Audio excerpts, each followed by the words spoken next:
Episode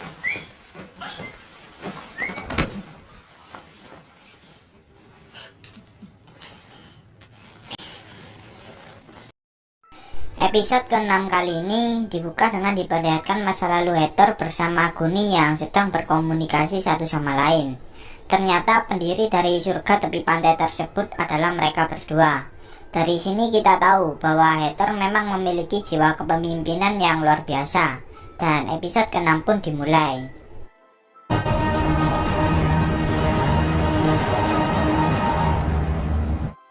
Di awal episode ke-6 ini, kita diperlihatkan Arisu yang sedang tertidur pulas.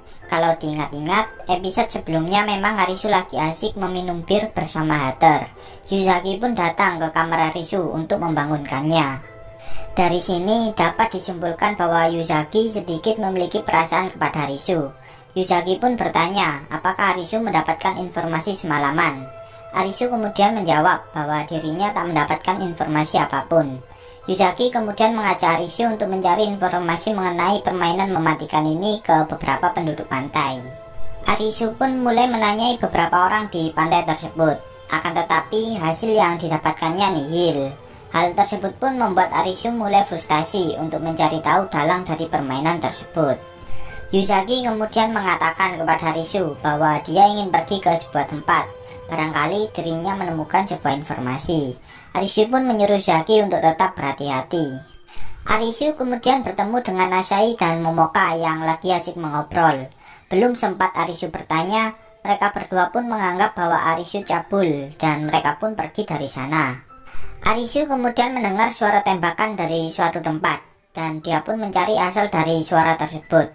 Dia pun terkejut setelah melihat beberapa orang bersenjata yang menutup seperti tong sampah. Arisu yang penasaran kemudian berencana menghampiri tong sampah tersebut. Saat dibuka, betapa terkejutnya dia setelah melihat beberapa mayat di dalamnya dan juga beberapa mayat yang kini sudah membusuk.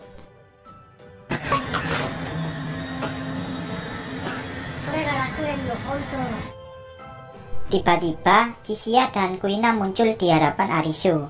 Chishia kemudian mengatakan bahwa mereka adalah pengkhianat di pantai tersebut. Oleh sebab itu, para kelompok militan membunuhnya. Di atas atap gedung, Arisu, Chishia, dan Kuina saling mengobrol satu sama lain. Chishia kemudian bertanya kepada Arisu tentang pendapatnya mengenai permainan ini. Arisu pun mengatakan bahwa dirinya ingin mengetahui dalang di balik permainan gila ini. Chishia kembali bertanya kepada Arisu mengapa dirinya diam-diam mencoba mencari informasi tentang permainan gila ini. Arisu pun menjawab bahwa hal tersebut bukan urusan Chishia dan Kuina. Lalu diperlihatkan Heather yang bersiap-siap ikut serta bergabung dalam permainan malam ini. Yuzaki kemudian mengatakan kepada Arisu bahwa dia menemukan beberapa informasi bahwa banyak sekali senjata api di tempat tersebut. Arisu kemudian menceritakan ucapan Chishia kepada Yuzaki bahwa jika Heather tak berada di tempat tersebut, maka tempat ini akan dikendalikan oleh para kelompok militan.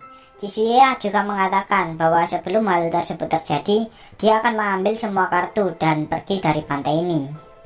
Yuzaki pun sempat terkejut dengan apa yang dikatakan Arisu.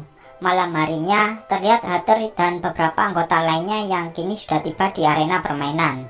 Heather pun bersiap-siap untuk menuju ke dalam permainan tersebut. Kembali ke pantai, terlihat Tata yang sedang tergesa-gesa. Tata pun menghampiri ke ruangan An berada. Ternyata An adalah orang yang suka sekali mengatopsi tubuh manusia. An kemudian memarahi Tata yang masuk tanpa seizinnya. Tata kemudian mengatakan bahwa ada hal penting yang harus dilihat oleh para anggota eksekutif. Lalu diperlihatkan Arisu dan Yuzaki yang berencana masuk ke dalam ruang rapat anggota eksekutif. Akan tetapi Niragi melarangnya. Chishia pun mengatakan bahwa dialah yang memanggil Arisu, jadi jangan menghalangi jalannya. Dari sini kita tahu bahwa Chishia tak menyukai Niragi. Saat masuk ke dalam ruangan, terlihat beberapa anggota eksekutif yang sudah berkumpul di sana. Mereka pun terkejut melihat Heather yang sudah tak bernafas atau sudah mati.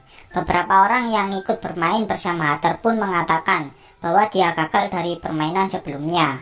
An pun curiga dengan bekas tembakan di dada Heather, sebab yang dia tahu bahwa permainan gila itu tak pernah melibatkan senjata api di dalam permainannya. Para anggota eksekutif pun saling berebut jabatan untuk menjadi pemimpin di pantai itu. Niragi kemudian membentak mereka semua bahwa kelompok militanlah yang pantas menjadi pemimpin, dan Aguni sebagai pemimpin kelompok militanlah yang akan menggantikan Hatter. Mereka semua pun tak setuju. Tiba-tiba Lesbos mengeluarkan pedangnya dan mengarahkannya kepada An. Di sini Niragi mengatakan bahwa mereka harus memilih secara demokrasi. Jika ada yang menolak Aguni sebagai pemimpin, maka dia akan dibunuh saat itu juga. Salah satu wanita di sana pun mengatakan bahwa hal tersebut bukanlah pemilihan secara demokrasi, akan tetapi secara paksa dengan ancaman. Niragi yang mendengarkannya pun kemudian menodongkan senjatanya ke arah wanita itu dan mengatakan, apakah kau setuju Aguni menjadi pemimpin? Seketika semua orang di tempat tersebut pun mengangkat tangan mereka. Niragi kemudian mendatangi Chisuya yang tak mengangkat tangannya. Chisuya dengan ekspresi santai pun mengatakan bahwa kelompok militan adalah orang-orang yang bodoh. Chisuya ini memang the best banget lah kalau masalah mental. Niragi pun kemudian menodongkan senjatanya ke arah Chisuya dan menyuruh Chisuya mengulangi perkataannya itu. Chisuya dengan senyuman mengejek pun mengangkat kedua tangannya dan mengatakan bahwa dia akan memilih Aguni sebagai pemimpin. Niragi kemudian mendatangi Arisu dan mengatakan, apakah kau setuju Aguni sebagai pemimpin? Arisu yang ketakutan pun mengangkat kedua tangannya juga. Niragi kemudian mendatangi mayat Hatter dan memukul kepalanya beberapa kali dengan mengatakan bahwa Hatter sudah benar-benar mati. Niragi kemudian mengatakan kepada Aguni bahwa mereka harus segera melakukan pidato dan memberikan informasi tentang pemimpin yang baru.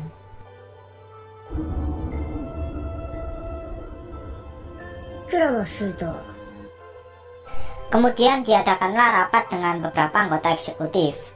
Di sini kita tahu bahwa semua kartu yang dikumpulkan di pantai tersebut dimiliki oleh Hatter. Dengan kematian Hatter, maka semua kartu akan berpindah tangan ke pemimpin mereka yang baru, yaitu Aguni. Chisuya pun memperhatikan raut wajah Aguni ketika melihat amplop hitam yang berisi kode berangkas kartu. Saat selesai rapat, Chisuya menemui Kuina, Arisu, dan Yuzagi untuk menjalankan misi mereka. Chisuya kemudian menyuruh Arisu untuk mengambil kartu tersebut di berangkas yang disembunyikan, dan Chisuya akan mengawasi pergerakan Aguni saat pidato dimulai.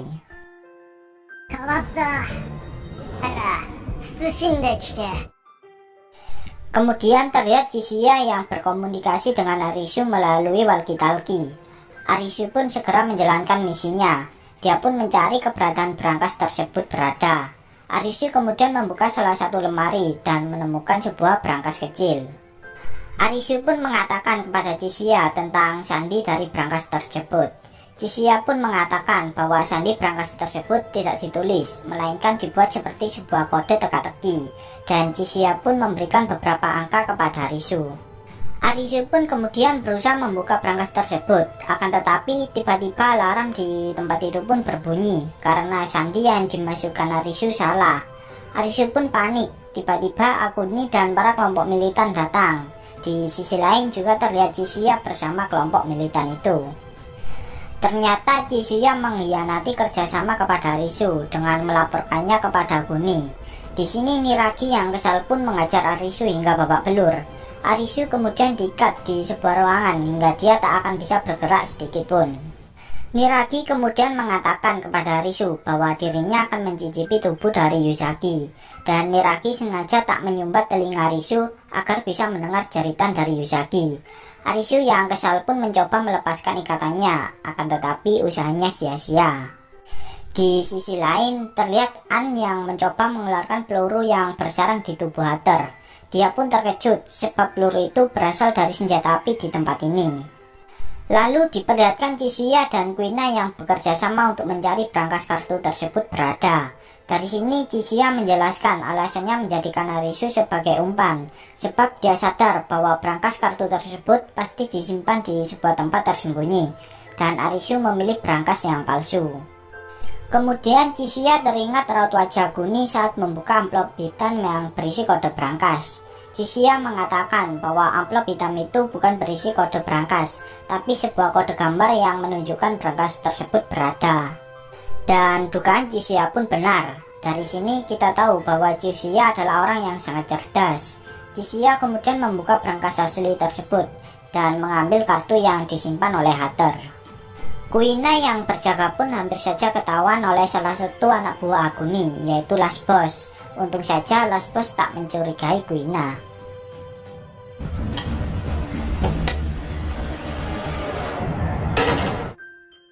Kembali ke Niraki, di sini dia berusaha melakukan mantap-mantap bersama Yuzaki. Emang bangsat banget si Niraki ini. Niraki kemudian membuka jaket Yuzaki perlahan demi perlahan. Jujur ya, gua awal lihat Niraki sendiri udah emosi banget. Bangsat emang nih orang.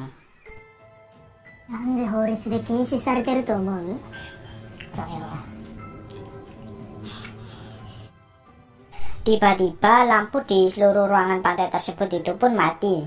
Mereka semua pun bingung dengan apa yang sedang terjadi di pantai. Chisuya dan Kuina yang berencana meninggalkan pantai itu pun juga ikut terkejut karena listrik yang tiba-tiba padam dan hidup lagi. Kuina ternyata masih memikirkan keadaan Arisu dan Yuzaki. Dia tak tega melihat mereka berdua. Chisuya kemudian mengatakan bahwa itulah hidup, yang bodoh akan dimanfaatkan oleh si pintar.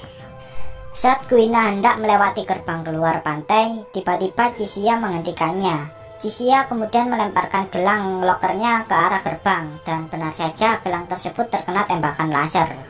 Chisuya dan Kuina pun terkejut, sebab hal itu berarti bahwa arena permainan kini berada di pantai itu.